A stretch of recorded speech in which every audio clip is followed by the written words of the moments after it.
With us once again on the show is Egypt. She was a guest when she was 10 and now she's 16.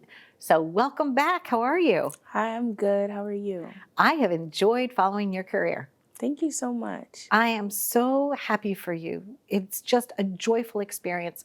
Tell us how you started out as a fashion designer, Egypt. Well, it all started back when I was 10 years old when I established my first fashion company. It had started off with me just making doll clothes, and then it was just like the doll and me clothes. And then I eventually started making clothes for people full time. Back then, you weren't able to really find fashionable clothes that fit your silhouette. Yes. And so tell us about that, why you decided to be a spokesperson for others. So as a child, I had really bad chronic asthma. So I had to take steroids, which, they start to blow you up eventually. So I decided to make designs that fit me because, as a kid, there's not a lot of things that you would like that come in your size when you're that size. So I just decided to make a whole fashion line that could contribute to people that are like me and other sizes. And some of the fabrics were inspired with a certain color line. Yes. What made you decide to do that? Well, with me being of Nigerian descent, I decided to just try to incorporate my culture into what people will wear on a normal day. And when I first interviewed you, you were so shy, but now you are this big CEO, this wonderful person that has traveled, you're well-spoken, people look up to you, you've mentored people, you had a national TV commercial. So walk us through some of the highlights from your own memory. So your own thoughts, so you came on the show one time, but you were already doing great stuff even back then when you first came on the show. But what's happened since then? Well, a few years after I went on the show, that's when I did my Ford commercial. That was one of the biggest things for me because I was just wow, I'm really about to be on a commercial, on different channels. Cause I was so used to being on one specific channel, and you would see it that one time. But then it's playing over and over, sponsoring other shows and stuff. So that kind of thing, it really helped me push forward. And it featured you because sometimes when you're a fashion designer and you've got big bolts of fabric, you need a vehicle that can transport some of those materials. Right. So that's that's basically what we did in the thing. We picked out the fabric, act like we were going to a fashion show and stuff. So yeah, it was a really good experience. And magazines started following you. Yes. Right. And culture started following you. It was called Chubiline? Yeah, Chubiline. Okay. And so you started getting a lot of attention. Yes. How did you keep yourself humble? Well, even from when I was younger, even when everything started to, pop off, it was I always saw myself as just Egypt. So it's just I never really tried to pay attention to what people would say or all the things that I would do because just I would just take them into account. But it was just, I'm just living my normal life. Yeah, you never knew anything different, right? You were just doing you. Right. It's easy when you grow up and you get to be just yourself. Right. Right? So there's been some joy along the way too. So you did the Ford commercial, and what other things have happened for you? Well, I recently started working on my new film production it's basically going to be a documentary, and it's going to talk about what it was like before I was born, when my mom met my dad to where I am now. Your mom, lovely.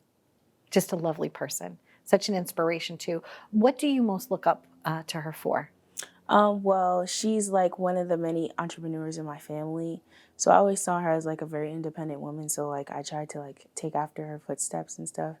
And so is my grandma and my aunts and a lot of the women in my family, they all are very independent women. So, I just try to follow in their footsteps. They're like superheroes. Yeah. They really are. Collectively, it's wow, that's one force, right? What is the name of the film that you're working on? We didn't develop a solid name yet. Okay. We're still determining it. And something about girl in her bedroom or something, right? Or I don't know. Well, we're still trying to decide because there's so many names that it could be. Okay. So yeah, that's basically what we're doing now. And speaking about bedrooms, I remember growing up and I was always either painting my name on the wall, Egypt, or I was coming up with a new bedspread. When you're creative like you are, do you always reinvent your space? Well, I recently like redid my room like within the past year. Okay. So like I try not to do it too many times because my mom's gonna get mad and be like, I'm not getting all this stuff anymore. So I recently like did a whole big change to my room. Like got a new bed, painted the room, got a new dresser, got a new everything. Good for you. Good for you. What would you most like the audience to know about you personally, or about something inspirational coming forth from you? Well, I feel like for everybody, like I feel like this goes for everybody, but like if you just like take that one big step, it could take you really far. Like I just decided to like go public with my whole situation and like talk about what happened in my life and like see where like you can see where it took me. So if you just decide to speak up or like just take that one big step, you never know where it could take you. A friend of mine says shyness can cost you money. And he started out very, very poor, and now he has a lot of office buildings that he owns. Really poor Egypt. He couldn't even afford a record player, so he would listen to a broken record player and write his own lyrics to the songs. Really poor. Very dysfunctional family. And so the other day, I took his advice. I was out at a cafe, and I was having lunch, and I heard this woman offer her card to the hostess that was coming by or whatever. And she was in media and I'm in media. And I thought to myself, I'm like, Sam said, shyness can cost me money.